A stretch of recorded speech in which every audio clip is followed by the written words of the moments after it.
Welcome back, my lovelies. We are here for the very first, oh crap, I killed those, garden tour of the summer of 2024. I just looked down and I brought these out and I had intended to plant them.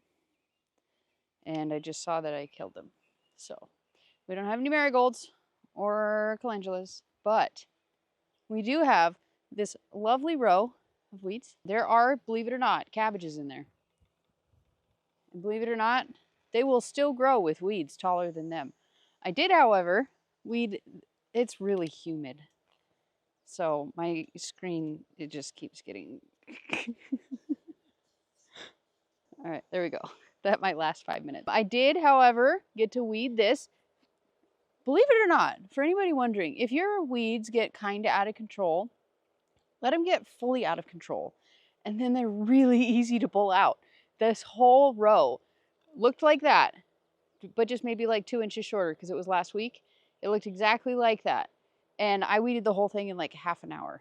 You just pull them all out. You can just grab a whole bundle of them, pull them out, shake off the dirt, and you're good to go. This is, by the way, a perfectly average garden tour. There's nothing spectacular. I do have a kind of a large garden, especially for somebody who is as busy as I am, but it is completely average ADHD garden tour, okay? Just throwing that out there. What am I snagging? This here is another, the front row is about a mixture of 50% cabbages, 50%, you're not even seeing it, 50% cabbages and 50% cauliflower. And the back row here is pretty much all Brussels sprouts that are getting absolutely decimated by some form of cabbage moth or cabbage mothworms. Oh, and some crickets and a slug. But they're getting pretty haggard, but I don't want to harvest the leaves, so I don't really care a whole lot. I just want the Brussels sprouts. And I realized as I've been looking at my bountiful weedy garden, oh, something ate that pretty good. That one's going after the head. Oh, we got a little slug in there. All right, I might have to bust out the BT. Frickin' slugs, man. Yep, BT. Does BT work on slugs? I know it works on like cabbage worms, but I don't know. I'm gonna have to figure that out. I gotta do something about it. I have a very nonchalant garden philosophy this year. What shall be, shall be. What I'm able to accomplish, I shall do. And I will at least have more food than I would if I didn't do anything. I don't give a hoot this year. It's not that I don't give a hoot, but yeah, this thing's getting, I think that's a harlequin bug. Darn it. Is that a harlequin bug?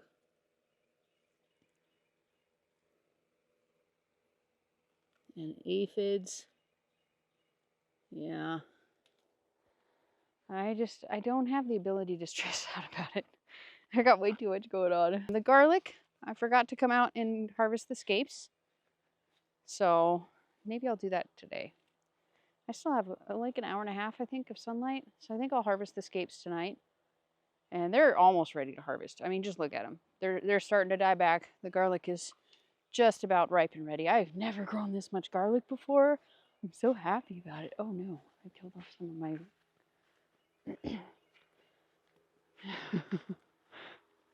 This little guy died.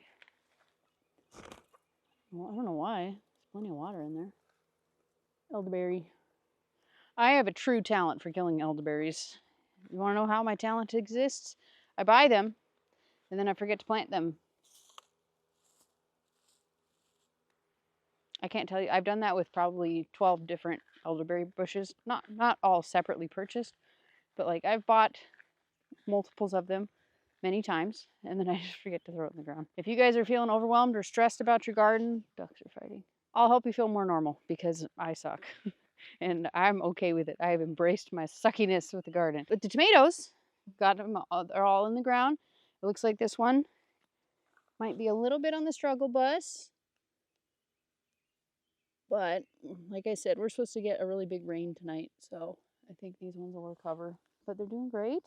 Ooh, and if you guys remember last time, I had to stop short on planting. I wasn't able to get the last 2 tomato beds planted or any of the peppers.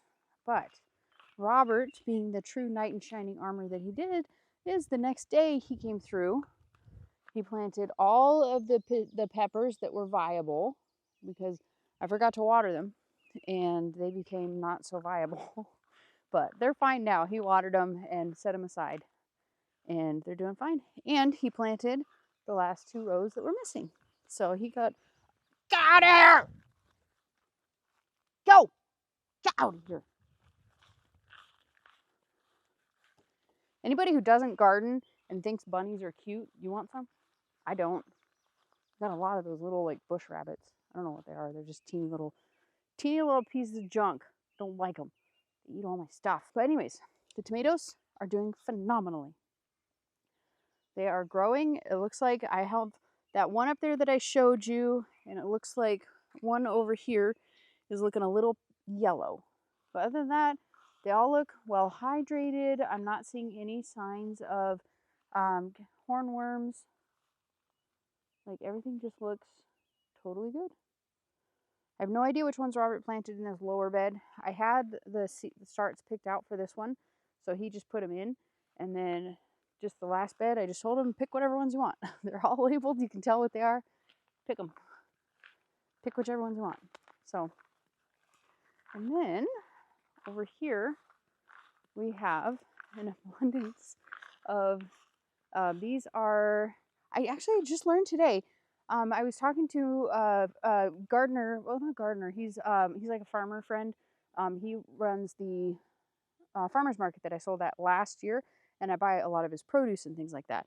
And we were chatting today, and he was I was telling him the stuff that Robert had planted, and he was talking about this sunchokes. And apparently sunchokes and Jerusalem artichokes are different. They're not interchangeable. They are in fact different. One of them is significantly shorter, and I think he said it has like a purple flower. Learn something every day. But we have 3 different beds, and I have a feeling we may regret that someday. Looking at, he had quite an impressive patch. And what happened was he didn't really know what it was when he planted it many years ago. And then he rototilled it to get rid of all the growth. And then it's just, he has a field of them. He has a truly impressive amount of them. So over here is, we have lamb's ears. We have volunteer lamb's ears. Sorrel, garden sorrel I think it's called. Volunteers as well. Some sort of clover. I don't recall the name of this particular volunteer, but this year we're just calling our weeds volunteers. Would you please go? But we do also have a tremendous amount of comfrey. So I'm very excited about that one. I was actually able to talk to a friend today about comfrey because she had purchased it because she said somebody had broken their wrist. I don't remember who she said had broken the wrist, but somebody had told her to use comfrey. She's like, what do I even do with the comfrey? I don't know what I'm supposed to do with it. And I was like, oh, I know this one. Its nickname is actually called bone knit, and you can make a poultice and you put it on the spot, and it's a very deep healing herb, or whatever it is, herb plant. It's a very deep healing plant, and it will help to knit the bone. It'll help to heal it. So pretty cool stuff, huh? I'm excited to have so much of it. Oh, we haven't checked on this one since I made it. I have not opened this container. You want to find out how bad it smells? Oh, I can only imagine. But I think the cicada season over. I haven't heard cicadas in several days. Woo! We got some yeast going on. No mold, but it looks like we got some good amount of yeast. It's been baking in the sun. Oh my gosh, it's been so hot the last few days. And humid. Very, very humid. Oh, we also check out. I don't even think I could count how many mullein plants I have. I could probably in this particular yard, but we have so much mullein. And you can see there's just starting to form its flower head. Oh, what on earth are you? That looks like a devil bug. What is that? Do I want to touch it? I don't think so. I'm getting really close, too close for my comfort. 1, 2. This one's really close. Already got the flower bud formed. And we also have a bunch of goldenrod, so that'll be really nice. 3, 4, 5, 6, 7, 8, 9. There's one hiding back there. 10. Ooh, got a little bit of 11, 12, 13. Look how tall this is. It's going to get probably almost 10 feet tall. 10 might be an exaggeration. Probably like 8 or 9 feet tall. It's really hot and humid. It's hard to breathe. Okay. So we're at 12. There's 13. There's one hiding in there. 13. And that's just in this one, along this one fence line. We have a lot more than that. I don't think that's a good sign. I don't know what potato beetles look like, but that does look like a beetle that I'm not familiar with. And there's a lot of them on his potatoes. I'm going to Google this real quick. Oh, I can't. I don't have my phone. I bet that's a potato beetle. So he's got this bed here filled with potatoes. Looks like a couple stragglers over here probably from last year. And this bed of potatoes, it's a very big bed. So he's got a lot of potatoes going and as much sweet potatoes as he could plant. I bought a bunch of starts from Baker Creek. So sweet potatoes here, the rest is potatoes. And then down there we have, I think, shallots and wild onions. And the moment you might all be waiting for, those of you who followed me on my garden building journey earlier this year, back when I thought I was going to have a really big garden, what are we doing with that massive garden space that we planted? You probably already saw it, but we're growing plastic tarps.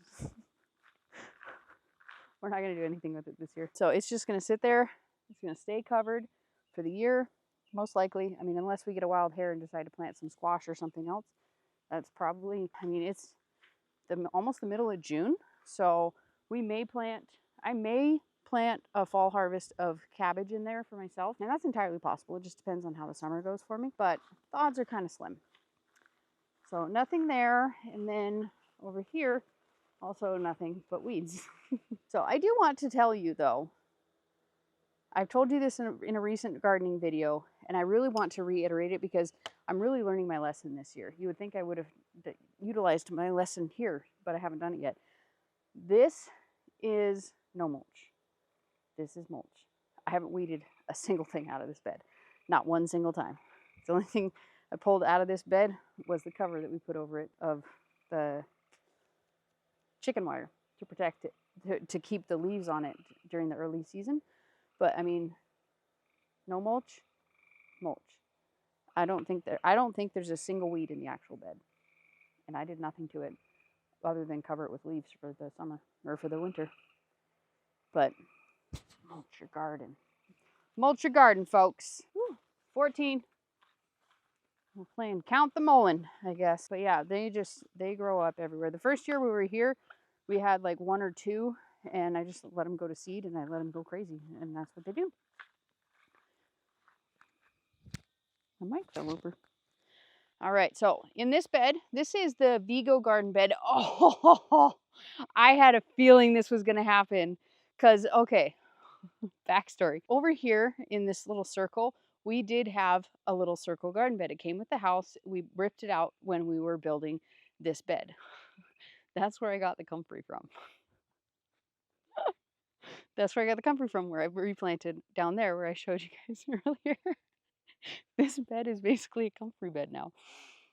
I knew weeds were coming up, but there's 2 comfrey plants, 3, 4, 5, at least 5 there, 6, 7, 8, looks like that's 2, so 9, 10, 11, 12, 13, 14, 15, 16, 17, 18,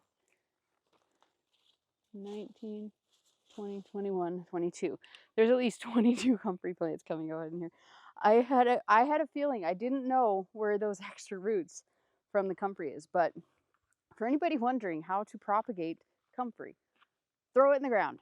any form whatsoever, any part of it. I don't know if you can do it with the leaves, I would imagine, based on how prolific the roots are. But I mean, just look at this. Almost most of the weeds in this bed, weeds, are comfrey. There's some plantain. I could probably pull it out pretty easily. A little bit of something I'm not sure of, but the majority of this is comfrey, and I may let that go because I don't think there's much I can do about it. It must have been left over in the dirt on the ground, and then when we picked up the dirt to fill this bed in, it had the comfrey roots in it, all over the place in there. I'm not gonna lie, I didn't know where it went, and I was hoping that might happen. But oh, let's go over here. This isn't part of the garden. Robert has been doing a fantastic job, and I'm so thankful. He has been keeping up on weed whacking around here. He weed whacked this bed for me like a week ago. It's obviously growing back, but it was there. They're brother and sister. Apparently lovers as well. You didn't need to know that, but in case you're wondering how the cat world works, they don't care. I don't know if nature cares, but they don't care. I want to go in here because this is like completely overgrown and I don't know what's in there. Probably lots of ticks and likely snakes. But I see 3. I think I see 4 right in that little section there. There was a few mullein that grew up over there last year, and I just let them go and reseed them. I need to harvest them because I'm learning more and more and more about the power of mullein for breathing, and I struggle with asthma, so it would be smart for me to do that. He's not doing it anymore, but he was having some good old fun on my roof. So, at any rate, he just fell off. I don't think I caught him on camera. But, real quick, we need to go walk up the birds here. I'm very reassured in our earlier plans that we did to get rid of the pigs. It was a very smart move. We are combined far too busy to be able to keep up with that. And just having just the ducks and the chickens that we got to deal with twice a day, it's all we can handle right now. Come on, big guy. Come on, Fatty. That right there, in case you're wondering, is a 2-year-old Cornish cross. Contrary to popular belief, they in fact do not just collapse and die at like 10 weeks old. We've done this a couple times. Robert just likes to have him. I don't know if he has an actual name, but I just call him Fatty. Like, that's just his name. Sometimes I call him Mr. Fatty. Come on, you guys. Time for bed. You're going the wrong way. Flank him. I don't know if that's the right word. Ducks are so funny when they waddle.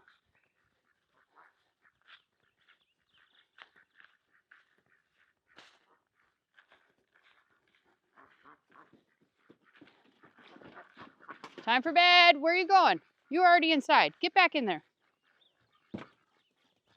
Oh. Get off of her. Come on, you. Time for bed. Come on, girl. Come on. Time for bed, girl. Get moving. Get moving. I think that's everybody. We did recently give our birds over to our friend for butchering. So we now only have 2 drakes, which is kind of what it's probably too many. We should have just 1. But this girl here, we're pretty sure she has a broken leg. She's been isolated with our herd of newly born chicks. She seems to be doing just fine. Pretty sure she has a broken foot, so she likely will be cold soon. But we're just seeing if maybe it's just hurt, because we don't want to get rid of any of the females because we need them.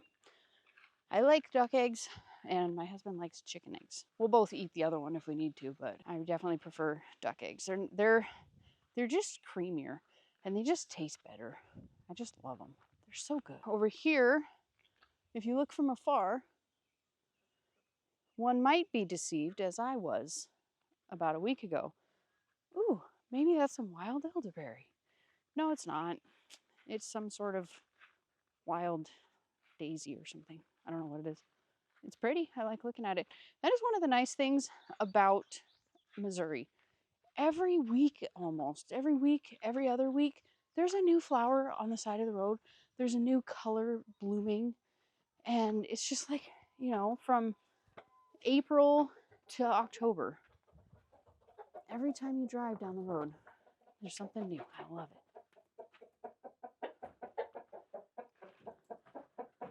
We have a nester. I doubt you can see that, but she is attempting to be broody, and I just tore my skirt. Darn it. So, at any rate, while I'm walking inside, I figured I would go ahead and talk to you guys. I am, obviously, I'm posting like once a week. I'm really trying to keep up with that schedule. It'll probably be mostly garden related because I tried for the last 2 weeks, I tried filming a good video in the kitchen when I'm doing all my prep stuff and making the ferments and everything, but all it ends up being is me talking for a minute and then like a whole day of fast forward. It's just not very entertaining. So I'll probably splice something together at some point about that. But I mean, really, all I've been doing is making various types of krauts and kimchis. I process about 8 gallons of jun, 16 gallons of kombucha, and 8 gallons of coffee kombucha once a week. So it takes at least a whole day. I've been doing a pretty good job of keeping up with maxing out my crocks that I have. Right now I have 6 of them. I have ordered 6 more. They're 3-gallon water seal crocks. They're giant. They're amazing. I don't know how life can function without them. What I have to do in order to proceed to the next level of approval for selling it in stores and selling online is one of the parts of the process is something called a HACCP plan, and that's a hazard analysis critical control points. And that's basically breaking down your recipe into every single last detailed step and pinpointing the areas that could be critical, like could be potentially dangerous, like formation of bad bacterias, thunder rolls, you know, just various ways that things can go wrong. You're supposed to identify them as well as ways to control that. It's a critical control point, basically. And you have to map out your whole recipe. You have to do it for every single one of your recipes. I have like 40. So it's been quite a process. And then you have to make samples from, because my batches, like my kombucha is a 6-gallon batch, and my ferments are a little bit short of 3 gallons because it's a 3-gallon crock and you can't fill it up all the way. So I have to make all of these recipes in their full form and take a sample of it and have it tested in a lab. That's kind of the point that I'm at right now. I'm trying to get the HACCP plan squared away, finalized, and test all of them. But I have to create them to test them. And I have to create massive batches of them so that I can create the samples. So that's kind of the spot that I'm at right now. It's just a lot of creation, but I'm waiting for the other 6 crocks to arrive in. I ordered them bulk, like a wholesale. So they're hopefully going to be sent out on freight on Tuesday. And she said it usually takes about 2 days to get it. So this coming week, I don't have a lot that I'm going to be doing. I'm going to be processing all of those drinks and then probably jarring up a previous batch. So yeah, that's kind of what my life is right now. It is just making ferments. And while it is stressful and is incredibly long days, probably average 14-hour days, like active working. And then, you know, it's like an hour drive. And then it's like, and then until I am so too exhausted to function, I work on other things, video editing. I've been creating labels and trying to, you know, just all the back end stuff that you just don't think about. I have to create the labels and then I have to print labels for the ones that I've already made, but I'm creating labels to have professionally printed. But until the final draft is approved, then, you know, I'm still printing them. So I have to come home and I have to make sure I've got the labels and count the ones that I've made and put the labels on. You know, there's anybody who's never tried to create a business, y'all, it's a process. I'm very thankful that I'm an entrepreneurial person and that while it is long, stressful days filled with incredibly hard work, it's something that I love. So it's like literally just like that, the day's over. And I mean, you really can't go wrong with that. Trying to create a business and a living around something that you absolutely love to do.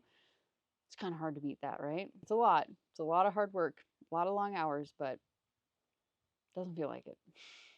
I mean, when I hit the wall at about the 14-hour mark and I'm just done, like it is like bam, you hit a wall.